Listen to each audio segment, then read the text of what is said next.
natatawa lang talaga ako kasi minsan may mga food reviews ako sa TikTok na yung tipong napadaan lang kami dito, ganyan-ganyan. Tapos gusto namin siyang i-try. Tapos isa lang sila o dalawa lang sila pero puno-puno yung table. So ako, hindi ako naniniwala in-order nyo lahat yan, no? Yes. Lahat napadaan lang kayo. So pag ganun, dun medyo bumababa yung trust ko dun sa content because hindi dinisclose na sponsored. Welcome sa Buhay Buhay Podcast, isang kwentuhan tungkol sa buhay-buhay nating mga Pinoy.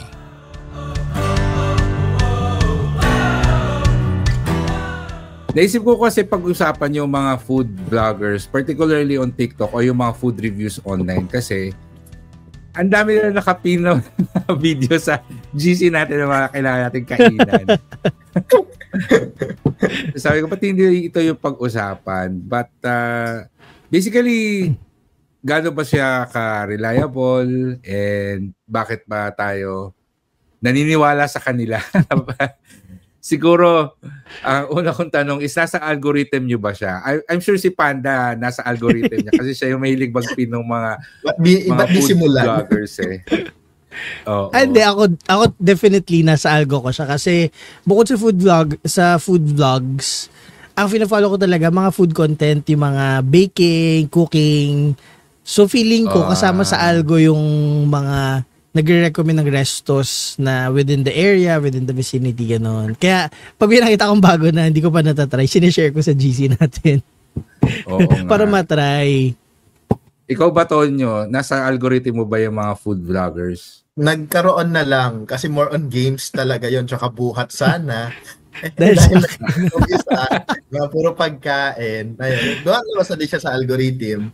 Parang, may ba akong pina-follow na food? Maliban dun sa mga naging sikat, katulad ng lumpia rapper na si Abby, yung mga ganun. Meron yung mga nagke-create, yung mga nagluluto. Pero hindi talaga ako specifically na nag-hahanap or lumalabas siguro sa algo ko. Dahil na lang sa may nag-share na kaibigan. Yun nga eh. Feeling ko yun din yung reason ko bakit nasa algorithm ko siya. Kasi primarily, mga educational content naman sa akin sa TikTok. Tsaka mga dance trend. Yan yung mga hindi ko panoorin. Pero every now and then, meron siyang mga food vloggers, yung mga hindi ko kilala na nandito po tayo ngayon. Ganyan. Siguro dahil sa mga sinishare na rin ni Panda, syempre pinapanood natin and lumalabas na rin siya. Ikaw ba, Tonyo, pag may lumalabas sa ganyan, pinapanood mo ba talaga siya or nagsuscroll ka na lang or depende, pero mostly talaga na-scroll up ko na lang siya. Pero kapag halimbawa familiar siguro yung food vlog, what I mean na familiar yung taste or paano ba, parang Filipino food or dessert. Siguro doon mas nagtatagal ako or pinapanood ko siya. Then next thing is within vicinity ba siya o hindi. Kasi kung malayo, not unless magkaayaan tayo as a group na pupunta doon, hindi ko talaga siya mapupuntahan. Pero kung halimbawa within siguro Las Piñas, Cavite area, yon baka kaya ko madaanan. Alam Tagaytay, kaya naman din madaanan din. So, titignan mo muna kung kaya ba itong puntahan. Kung hindi, next video na. Or pasok ba sa panlasa ko or ano ba. Kasi magugutom din ako. Mahal ba siya? Yes, true. Yung pricing, no? Yung price, yes. Kung mukhang out of budget, out of range ng budget natin, next video na lang, no? Matatakam lang ako. Sa bagay. Pero nagsisearch ka ng mga pwedeng kainan or naghihintay ka lang na may lumabas sa FYP natin. Hinihintay naman yung mag-send sa ano. Hindi ako specifically nagsa-search on a random basis. Siguro kapag halimbawa may pupuntahan na lugar. Ano yung halimbawa, anong punta ka dito sa lugar na to? Anong near me about dessert or ice cream or pizza? Siguro gano'n na lang yung searching ko. Pero kung specific na hinahanap, hindi naman. Ikaw ba, Panda? Nagsisearch ka ba? Ang sinesearch ko kasi recipes. Tapos, ang nangyayari, since recipe yung sinesearch ko, I think yung algo, dinadamay pati yung mga restos na may ganong dish. Kaya siya lumalabas sa feeds ko. Ako talaga specifically recipes ang hinanap ko online eh. Like, pag pang-bake, pang bagong food na hindi ko pa natatry yun. Pero, yun nga, so feeling ko dahil sinesearch ko yung recipe, nasasama yung mga locations na nagtitinda ng specific na dish na yon or dessert na yon dun sa video siya sinasuggest sa akin. Ako, nagsisearch ako ng mga lugar katulad nung sinabi ni Tonyo na kunwari pupunta tayo ng La Union, so mga must-eat places or coffee shops in LU or La Union yung sinesearch ko. And doon siya talaga nagiging useful sa akin at doon din dumadami yung mga food reviews or food vloggers sa FYP ko kapag magta-travel. Kasi bago pa pumunta doon sa lugar na yon, usually ugali ko na mag-search ng mga pwedeng kainan. Pero pag wala naman akong lakad tapos may dumaan sa timeline ko, usually ang nagpapa-stay sa akin is kung gaano kagaling yung content. Pagkakagawa ng content. Kasi niloloko na nga siya, 'di ba, yung merong TikTok voice, 'di ba? Usually pag naka-TikTok voice, most likely nagsuscroll up ako eh. I enjoy yung mga food vloggers na medyo may sariling brand or meron silang unique na style sa pag-feature ng isang lugar. Sa mga nakita nyo na mga food vloggers or food reviews, kamusta yung mga na-try ninyo? Okay ba sila? Most of them reliable or karamihan sakto lang or pangit? Gaano ba sila ka-reliable sa experience ninyo? Well, yun sa akin na ibang mga napuntahan natin, tingin ko swak naman siya. Baga, okay naman. I mean, wala naman siguro naging dagdag or exaggeration. Kung okay is okay din naman talaga siya. Parang ganun yung mga na-experience ko pa lang from the past. Saka siguro mapili din ako dun sa mga pupuntahan or dun sa mga food reviews. Hindi naman sa pang-aano ha, di ba? hindi naman sa pag-iinarte, pero di ba may mga ibang sumisikat na street food. Hindi maarte yung sikmura ko ha. May ibang mga sumisikat na street food, pero wala akong appetite na puntahan siya. Yung halimbawa yung pares o yung hotdog, yung tingin ko very common naman din na pagkain. Parang wala din naman, siguro dahil kinalakihan ko na din naman yun nung pagkabata ko at hindi ko din naman na-bet yung food. So, mapili din ako doon pagdating sa part na yon. So, yung iba, swak naman, okay naman yun sa food reviews nila. Siguro, yung price nga din, siguro may din siya. Wala pa naman akong napuntahan na parang over yung price para doon sa food. Minsan swak din naman na kapag high-end din na talaga yung price, masarap din naman talaga. Binibigay naman nila yung quality. Mayroon ka na bang napanood na food review na talagang na-curious ka tapos sinadya mo and kamusta naman yung experience mo? Wala pa. Mostly paglabas-labas na natin, wala pa ako na talagang na-curious na puntahan. At least talaga pag malapit sa akin. Siguro merong isa, yung kay Wilma Dasan sa Tagaytay kasi kaya namin puntahan. Ay, sinasabi mo. Siguro. But it's not a food review, tingin ko, pero more on marketing din ni feature. Na talaga na feature ang mga ganyan. So na-curious ka kasi anong food nila. So it's very Filipino food din naman siya. Maraming choices and very accommodating talaga si Wilma that time na pumunta kami. So, siguro yun lang yung isang naaalala ko. Mostly mga Tagaytay pala, no? Tsaka yung sa Bulalo na pinuntahan natin last time, yung sa tayo lang Panda yung pumunta. Ayun. Sa Tagaytay. Yung Batantuloy. Yung may robot. Yung may robot. Oh my God, nakalimutan ko. Bulalo Express, charot. Hindi ko alala. Pero tatandaan ko siya, sabi mo. Siguro yun lang yung dalawang naaalala ko. Kasi the rest, si Panda yung nag-recommend. Then, hindi ko maalala. Sasabihin ko, ay, oo nga, sulit, masarap. Okay, Pero, yung intent na balikan, siguro, hindi ko alam kung bakit wala. Kasi, bakit ba wala akong intent na balikan? Kasi na-try ko na, pero siguro parang hindi ko dayu-dayuhin. Or siguro ka dahil sa vicinity na malayo, wala naman sasakyan, or ganyan. So yun. Meron naman pala. Interesting yun, no? Yung willing kang balikan, no? Na-discover mo through online, tapos nagustuhan mo na willing kang balikan. Yan. Ito si Panda, syempre, talagang ito ang ating foodie, yan, foodie body talaga yan. Anong masasabi mo? Reliable ba sila? Yeah. Ako talaga, reliability is very subjective Kasi when it comes to food, una-una, iba-iba ng preference ng tao. So, what they can say is tasty or masarap or hindi masarap for them can be a different story for some other people. Like, kunyari kay Tonyo or sa akin.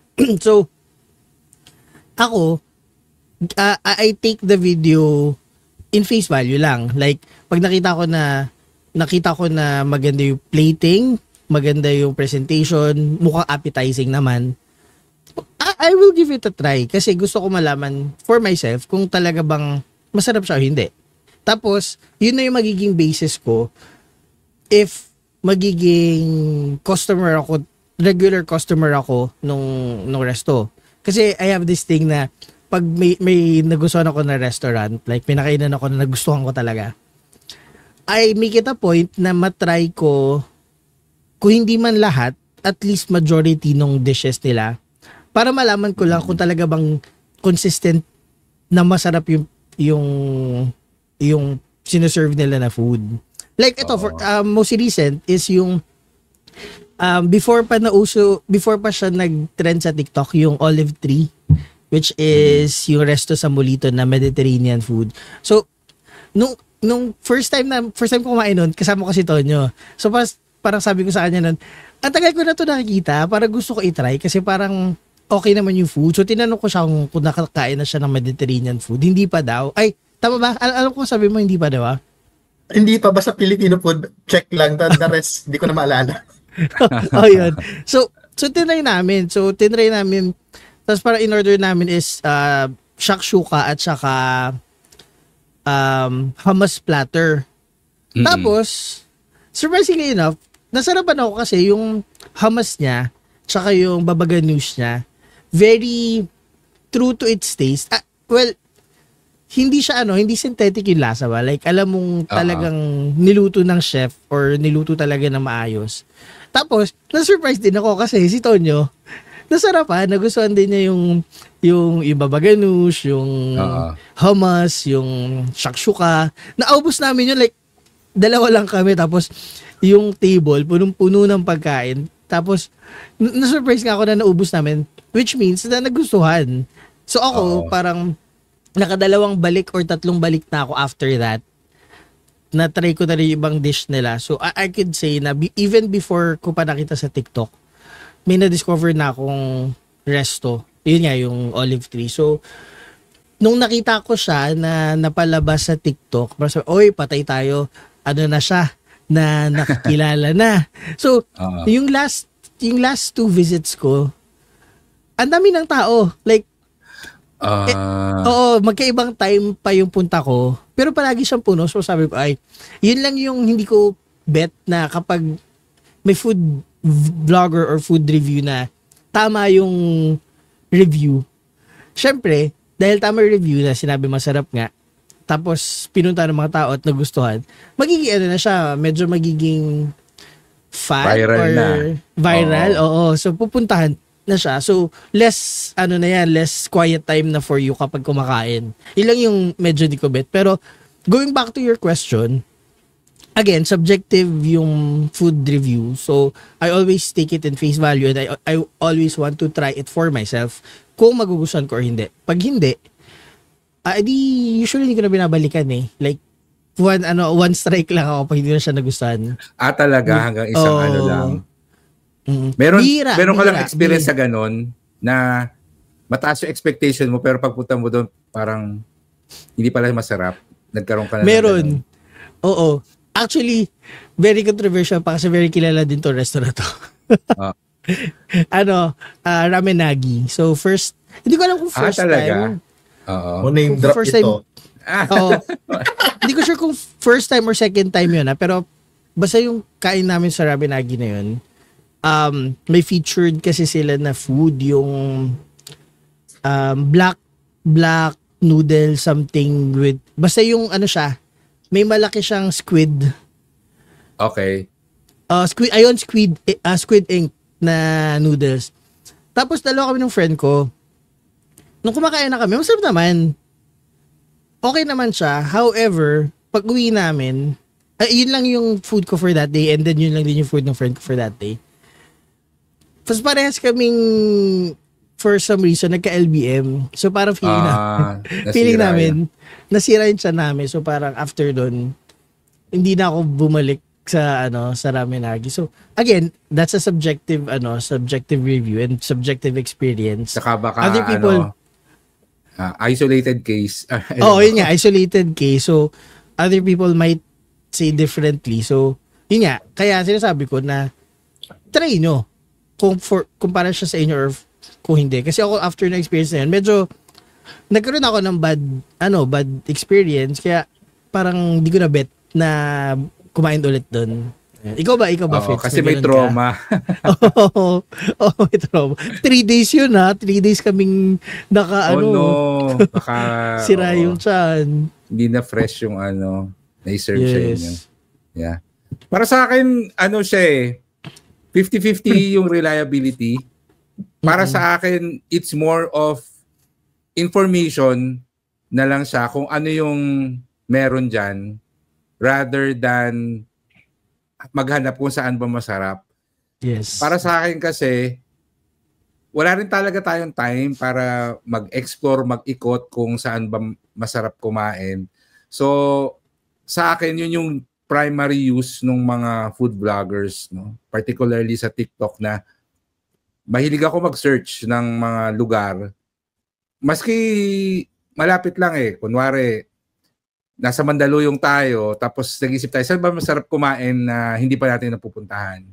So, search sa Mandaluyong, must eat places, and then, kung ano yung lumabas, tingnan na lang kung ano yung mukhang okay, pero, lagi kong siniset yung expectations ko na it's not going to be 100% na masarap just because sabi dun sa mga because to be honest, most of them are sponsored reviews, no? Yes. And para sa inyo ba, anong thoughts nyo dun sa mga food vloggers na halos lahat paid promotion or sponsored content yung mga reviews nila? Reliable ba sila? Or sa tingin nyo, dapat hindi sila masyadong pinapanood? Kasi syempre, alam natin, laging positive yung feedback nito mga to dahil sponsored. Ano bang thoughts nyo dyan?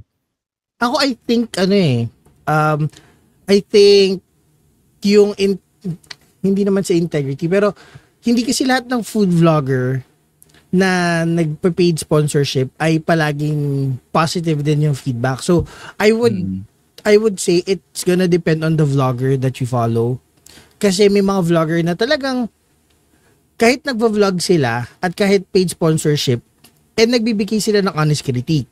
Which is, yun yung mga hinanap ko. Kasi, I get na yung iba, kaya puro praise. Kasi nga, sponsorship. Pero, you also need to give your audience a good and honest feedback ng nakakain mo. Kasi syempre, ikaw, nakinabang ka dyan. Pero paano yung mga tao na, or paano yung mga viewers mo na tinry dahil nga sinabi mo na masarap, tapos na-disappoint, so feeling nila nasayang yung pera nila. So, I would say, maghanap kayo nung mga food vloggers or food reviewers na hindi lang puro praise at nagbibigay din ng critique. Na hindi puro palaging tens ang binibigay all over the board.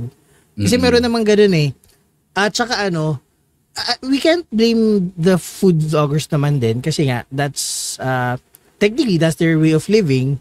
Pero yun nga, dapat magkaroon pa rin ng objectivity yung pagbigay nila ng critique. Like, kailangan authentic pa rin, no? Authentic pa din. Tsaka dapat parang, I would say nga, dapat meron silang guidelines or may criteria sila ng pag-critique. Like, yung ambience, yung taste, yung mouthfeel, yung smell, yung alam mo yung, di ba usually gano'n naman kapag nagpo-food review. So, sana may gano'n din silang parang pattern na hindi lang papakita na aesthetic to. Tapos, gano'n. Yun din, yung parang dapat mas detailed din para alam din ng mga tao na pupunta what to expect, what not to expect, para walang surprises. Ganyan. Ayun. Ikaw, Tonyo? Sa mga food vloggers na laging praise or dun sa mga sponsorship, mahirap din eh. Siguro depende on how they would present nga yung reviews nila. Pwede naman kasi siya very objective nga, pwedeng may criteria din. Pero siguro mapapansin mo naman din with the previous videos nila kung halimbawang gaano ka-authentic sila magsalita or meron na silang pattern. I mean, isa yung tono, isa yung mga descriptive words nila for the choice of ng pagkain. So siguro may dating kung halimbawang talagang unique yung pagka-review nila sa pagkain. At the same time, it wouldn't hurt din naman siguro kung halimbawa yung others na nakatikim or nakapunta doon sa mga restaurants or pagkain na yun would comment down doon sa mga videos na yun. I mean, parang halimbawa siya na parang sa mga Shopee, Lazada natin, mga ganyan. May review din, review. May feedback, di ba? Siyempre, maliban doon sa pinaka-main na person, nung binili ko to, ganito yung naging, experience ko, ganyan. Siguro, it would help din dun sa mga bagong nanonood ng mga food vlogs na magbasa ng comments. Kasi for or less, may iba't ibang comment doon. Again, it's a 50-50 din. Pwedeng karamihan gusto, karamihan hindi talaga bet. Mga ganyan. Siguro yun. Bago tayo magpatuloy, gusto namin kayong i-invite sa aming website na buhaybuhaypodcast.com. Nandun ang aming episode show notes, mga exclusive special videos, extended episodes at marami pang iba. Kaya kita-kita tayo sa buhaybuhaypodcast.com.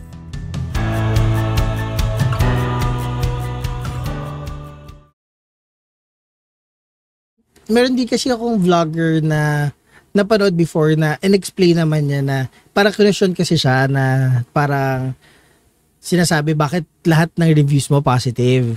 Tapos ang explanation niya is kasi lahat nung pinupost kong content, yun lang yung mga napuntahan ko na nagustuhan ko. So parang ang point niya is hindi naman pag hindi niya gusto yung napuntahan niya or hindi niya na pinupost. Which is for me, parang, okay, understandable, may point ka doon, pero sana pinupost mo pa din for other people, diba? Para maiwasan. Hindi, para meron din silang idea kung ano na experience mo. Kasi syempre, again, it's gonna be subjective eh. Mamaya, hindi lang siya nasarapan. Pero other people, pag pumunta, mamaya, bet pala nila. Yun pala yung flavor profile na hinahanap nila. Yun yung taste palette nila. Yun lang, wala lang. Na-add ko lang. Go ahead. Ang gusto tanungin is dapat ba ni-disclose na sponsored yung review or paid content yon? Dapat ba din i-disclose ng mga vloggers? Ako yes para magkaroon lang ng at least magkaroon ng proper expectation yung nanonood na at a point meron ng konting bias yan kasi paid partnership na eh. So para hindi na yung pag nakikita yung mga reaction, ang sarap nito. Sobrang nabago buhay ko, yung mga gano'n, yung mga comment. Para alam mo na nag-exaggerate na lang sila for the promotion na lang ng paid sponsorship. Diba? Parang babaan mo na konti yung bar para mababaan mo siya. Hindi yung kasi 'di ba marami tayo na minsan nadadala sa mga very flamboyant expressions pag sa video, diba?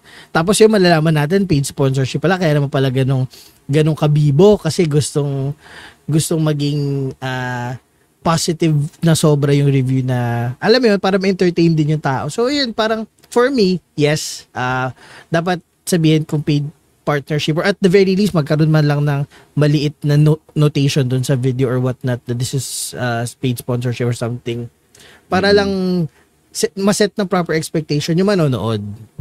Tama naman. Ikaw ba, Tonyo, sa tingin mo kailangan ba i-disclose? Oo, agree din ako doon sa pag-disclose naman nung sa kung paid advertisement or collab mga ganyan. And if ever na gamit sila ng mga negative comments about dun sa food since it's a paid, though alam nila may something off, pwede naman nila sabihin na in a nice way. Hindi naman yun siguro daratsahan na ang pangit ng lasa neto. Okay. Para kilala ko yan. Ganyan. Siguro pwede naman siguro in a way na yun nga, objective pa din yung pagka-describe niya. Pwedeng for my taste bud, medyo kulang siya sa lasa. If mabigyan ng ganito, it would more, tamang lang, no? Tamang critic lang, no? Hindi. Oo, tamang critic. Pero does that make them less reliable sa mga nagpo-food vlog na hindi sponsored? Mas paniniwalaan nyo ba yung mga hindi sponsored kaysa dun sa mga sponsored or depende pa rin? Ako same. Depende pa rin. Siguro mas mababa lang yung bar ko when it's a paid sponsorship compared sa hindi sponsored na video. Kasi pag hindi sponsored na video, mas may liberty sila to say what they're thinking yung mga thoughts talaga nila. Wala yung repercussion na baka bigla mag-pull out tong partnership na to or baka, alam mo yun yung ganun. Para sa akin, pareho lang yung treatment ko sa kanila.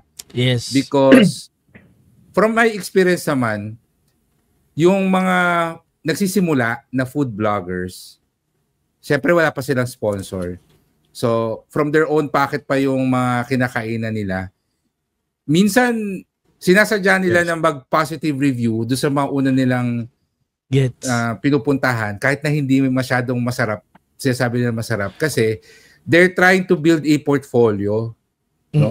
So, just because na hindi sponsored doesn't mean na mas authentic siya para sa akin because some new bloggers, they're using it as part of their beginning content para mabenta nila yung sarili nila. Which means, para sa akin, mas okay din talaga na naka-disclose na sponsored siya. Because kapag sinabi mong sponsored yung food review mo, that doesn't mean na hindi na ako maniniwala because it really depends on the presentation Yes. Natatawa lang talaga ako kasi minsan may mga food reviews ako sa TikTok na yung tipong napadaan lang kami dito, ganyan-ganyan. Tapos gusto namin siyang i-try. Tapos isa lang sila o dalawa lang sila pero puno-puno yung table. So ako, hindi ako naniniwala in-order nyo lahat yan, no? Yes. Lahat napadaan lang kayo. So pag ganun, dun medyo bumababa yung trust ko dun sa content because hindi dinisclose na sponsored. So para sa akin, important din yung disclosure na kahit man lang yung as simple as saying na na-invite kami dito para itry yung mga, alam mo yun, hindi naman kailangan sabihin na binayaran ako para i-vlog ito. But kunwari, nagkaroon sila ng food event and we were invited to try yung bago nilang menu. So, yung ganong klaseng statement or disclosure, sa akin usually okay na rin yan. Oo. In recent times, ano yung naaalala nyo na na-try ninyo na okay? Ano yung huli natin kinainan dun sa Sati? Sa Makati? Meron, hindi. Diba? Alam ko rin sinasabi niya, tayo yun, Fitz. Yung sa yung Dirty Hand. Oh, yun. Ay, sa Poblacion. Sa Poblacion. Oo. Yun yung huli kong naalala. Isa sa mga nakapig doon sa GC natin na na-try natin. Oo. Yun naalala ko. Okay siya. Yeah, yung masarap nga, reviews. masarap nga. Siguro authentic din kasi yung pagka-review ng video. Kung tama yung pagkaalala ko. Parang hindi naman in an exage way. Parang naghanap nga ng bagong mga kainan na ganito yung style ng pagkain, ganyan. Then sinubukan kasi napadaan. Tayo yun. Sinubukan, kasi napadaan. Yung Dirty Hands sa poblasyon. Actually, okay siya. Karamihan nga ng mga pinupuntahan ko sa poblasyon galing sa mga TikTok videos or yung mga na-review na nakita ko sa TikTok. Yung mga destinations like poblasyon and yung last na punta ko sa La Union, doon din ako nag-depend sa mga online reviews. And yeah, karamihan naman, especially kung maraming nagre-review nung place na okay, reliable naman siya. Which made me think, katulad ng sinabi ni Panda kanina na pag sumikat na siya online, ang dami ng customer, no? Dapat ba minsan gini-gatekeep yung mga restaurants or mga food places para hindi masyadong sumikat or mag-trend? Hindi naman sa dapat, pero I think wala lang, parang pag alam mo yung meron kang little secret na gusto mong binabalik-balikan, ganun. Tapos gusto kasi andun pa yung sense of peace when you're eating. Kasi the reason why I'm saying it is because minsan mas masarap kasing ma-experience yung food ng tahimik. Alam mo yun, yung hindi sobrang crowded, hindi sobrang ingay. Kasi mas ma-appreciate mo yung ambience ng place, yung pagkain ng food, kapag may peace and quiet ka. Or I don't know, it can just be me, pero yun yung personal take ko doon. Ako, comment ko doon, dati na hindi uso yung mga food vlogs, pero may napupunta na tayo masasarap na pagkain, and then through words or through mouth lang din tayo diba, sasabi ng mga ganon. So, ngayon kasi everyone pwedeng sumikat bigla because sa mga social media natin. Kaya nagiging exage or OA na yung mga ganyan. And it's for the restaurant or dun sa pagkain for them to market themselves kung paano. If you discover it on your own, na talaga masarap siya, ganyan-ganyan, I don't think it's gatekeeping naman kung halimbawa hindi naman ang food vlogger. Or, alam mo, na-discover ko siya eh. Sabi ko sa mga kaibigan ko, sa mga trauma ko, daradaanan natin to, ganyan-ganyan. And if mag-boom siya, diba? Ganyan, biglang dumami because of hardship nila or kung ano man dahil viral, mga ganyan-ganyan. May konting bragging rights para sa akin na ako yung una na nandito before pa to sumikat. Totoo naman. Yes. Sawa na ako dyan, tapos ako sa era na yan, sa iba na. Hanap to tayo sa iba. Wala na pag mahaba na yung pila, yung ang hirap na unless katulad sa Mindokoro, tsaka Yushoken, dati dali-dali. Dati wala. Sobra yung lalo yung bago pa yung Yushoken, tapos wala pa yung Mindokoro doon sa likod niya. Dati talaga, walang pila-pila pag dating mo, ikaw agad. Tapos, ngayon, intay ka mga 20-30 minutes para pag dinner time. No. Yes. But anyway, syempre, we also want that for the business kasi gusto rin natin na kumita sila. Yes. But I agree, no, merong masarap na feeling kapag na-discover mo yung place before pa man siya sumikat sa mga food vloggers. Yes. But speak of food vloggers, meron ba kayong specific na food vlogger na lagi niyong pinapanood? Yung mga nagre-reviews? Oo. Wala akong maalala specifically kung sino. Ako din. Si Panda, wala rin. Wala, hindi. Sabi ko kasi, di ba, ang pina-follow ko talaga, yung mga nagluluto. Cook, yung mga nagluluto. Ano lang, parang afterthought na lang na nagkakaroon or swertihan na lang siguro sa algo na papasama talaga yung mga food vloggers nung algo, nung mga hinahanap ko na pagkain. Ikaw ba may pina-follow ka? Ako may mga pina-follow ako ng mga food vloggers, pero hindi kasi dahil gusto ko sila mag-food review, but because kilala ko sila.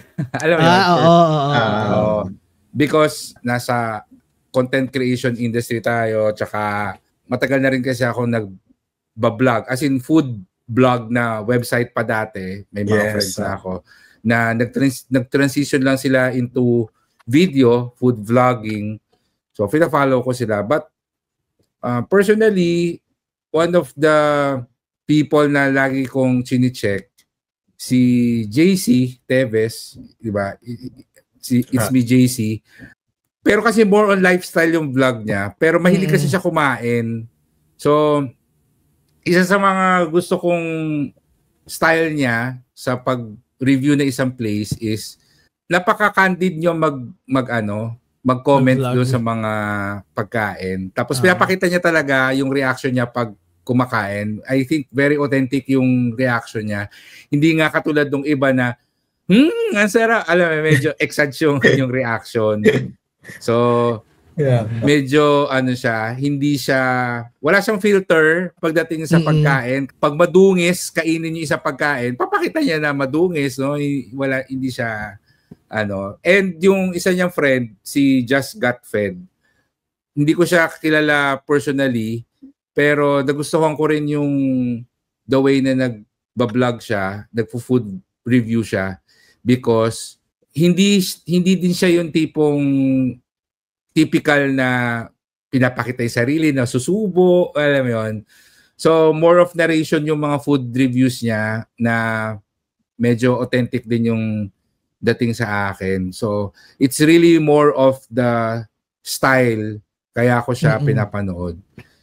Given that, do you watch food reviews for entertainment or pinapanood nyo lang siya kapag tipong naging interested lang kayo na okay kaya kumain dito? Or ako is it, ako for entertainment purposes kasi pag nakita nyo algorithm ko puro mga memes, puro mga cooking or puro mga food reviews, which is the reason why I watch it is natutuwa din kasi ako bukod dun sa pag-review nila ng food. Natutuwa ako pag pinapanood ko yung mga the way sila magawa ng B-rolls sa videos. Oo. Kasi natututo din ako personal ko naman is natututo ako how they shoot B-rolls. Minsan may mga angulo ka na nakikita na sabi ko, pwede palang gawin yung angulo na yun for a B-roll for that type of food. So, siya, sa akin, educational siya in a sense kasi nawawala ako sa box ko of how to shoot food. Kasi meron akong mga specific checklist or shot list ng pag-take ng food. So, minsan, nawawala talaga out the window yung mga listahan na yun pag nakakanood ako ng iba-ibang food vloggers kasi they present food in various ways or may nakaka-discover ako ng refreshing take on how to shoot, how to take a picture, or how to present different foods. Kaya, lalo na yung mga transition, no? Yes, oo.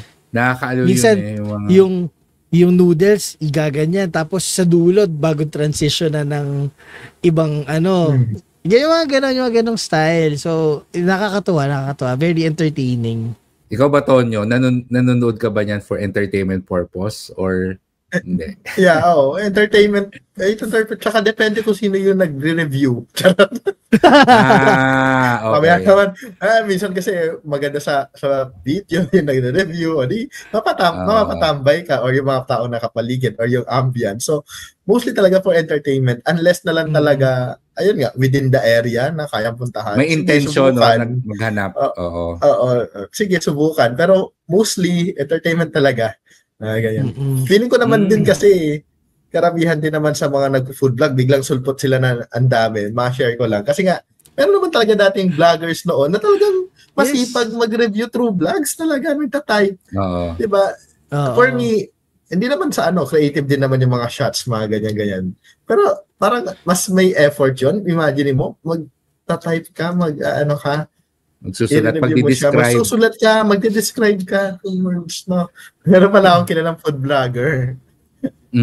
Pero wala na siya ngayon Hindi naman siya active. Biyahe ni Drew. Oo. Oo nga. Yun, siguro, yun, talaga, sponsored, talagang effort din talaga pumunta kung saan lugar. Wala na, pumasok ko sa isip si Drew.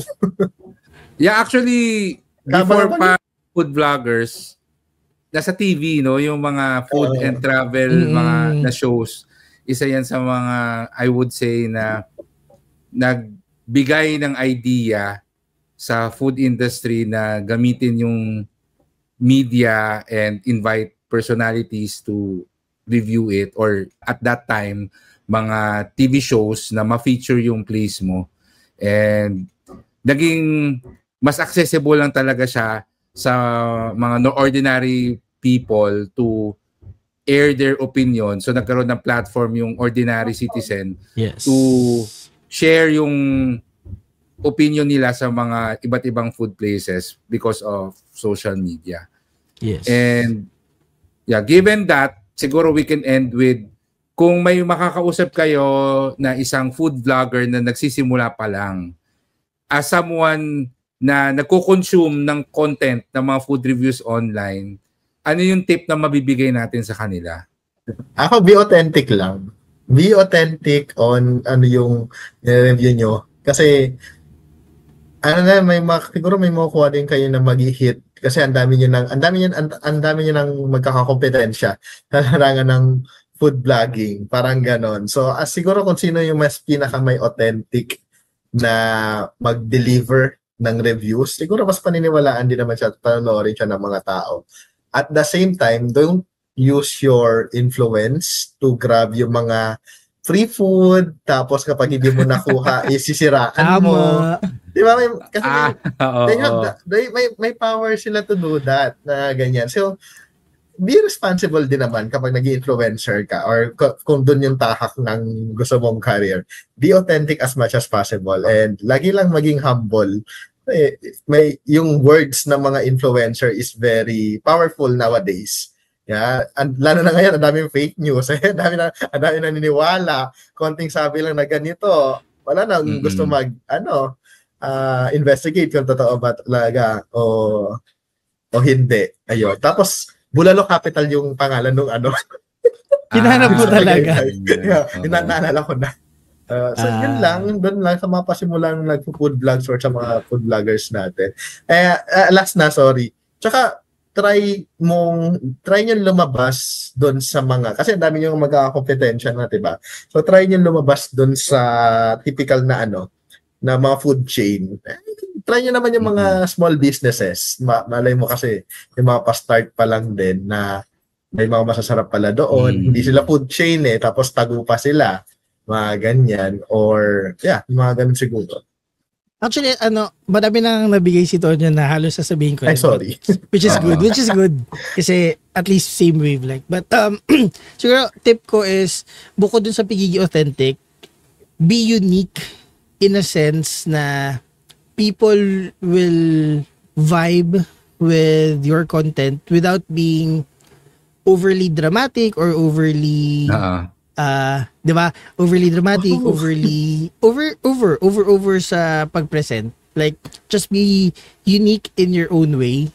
Pakita mo na yun yung brand mo without being OA. Tapos, another thing is, since marami ka kakompetensya, you also need to know your niche. Kung food vlogger ka, find a niche na alam mong preferred mo at gusto mo na gawin. Tsaka hindi na lang lahat kinain, no? Or oo. Kasi maganda rin yun. Maganda rin yung pag food vlog ka, ng mga street vendor, mga ganyan. Oo, di ba? May specific may specific genre ka ng food vlogging or food na hinahanap. Specific or parang cuisine. Ganun. Cuisines, oo. Ganyan. Para yun yung magiging branding mo. Tsaka, gusto ko rin yung sinabi ni Tonyo kanina, so ipigibak ko rin yun, which is, find local restaurants na hindi food chain. Kasi, honestly speaking, ang dami kong nakainang locally owned restos na alam ko sa sarili ko na babalik-balikan ko kasi masarap. Andun pa kasi yung hindi ko naman sabi na wala dun sa mga food chain, pero pag mga small businesses kasi andun yung hunger na ma-present nila the best they can yung pagkain na in-offer nila. So, ayun. At saka, lastly would be, tama si Tonyo, I would say, make sure na kapag nakilala na kayo as an influencer, do not use that or do not overuse your influence. Sabi nga nung tito ni Spider-Man, with great power comes great responsibility. So, we should learn what we say has weight, especially in social media. Kaya, minsan, we need to think before we speak. Lalo na when we're giving out criticism or we're giving out opinions about certain topics, about food, about our restaurant, or about the owner. So, let's not forget to always be mindful. Yan, yun sa akin. How about you, Fitz? Ang una ko naisip is if it's possible to interview yung manager or yung owner ng business, isama nyo sa videos nyo. Hindi lang yung kayo lahat yung nagsalita at nag-review lang kayo. I think maganda din marinig yung story, yung origin, lalo na kung local business. But also, mag-aral sila magluto. Yes. I appreciate food vloggers na marunong magluto because they know yung kailangan na process, yung hard work para gumawa ng isang pagkain na masarap. And I think it will add more authenticity dun sa review nila because sila mismo nagluluto. Maraming salamat sa pakikinig. Please remember to subscribe, leave a review, and share this podcast with your friends. For more information and to contact us, you can visit buhaybuhaypodcast.com.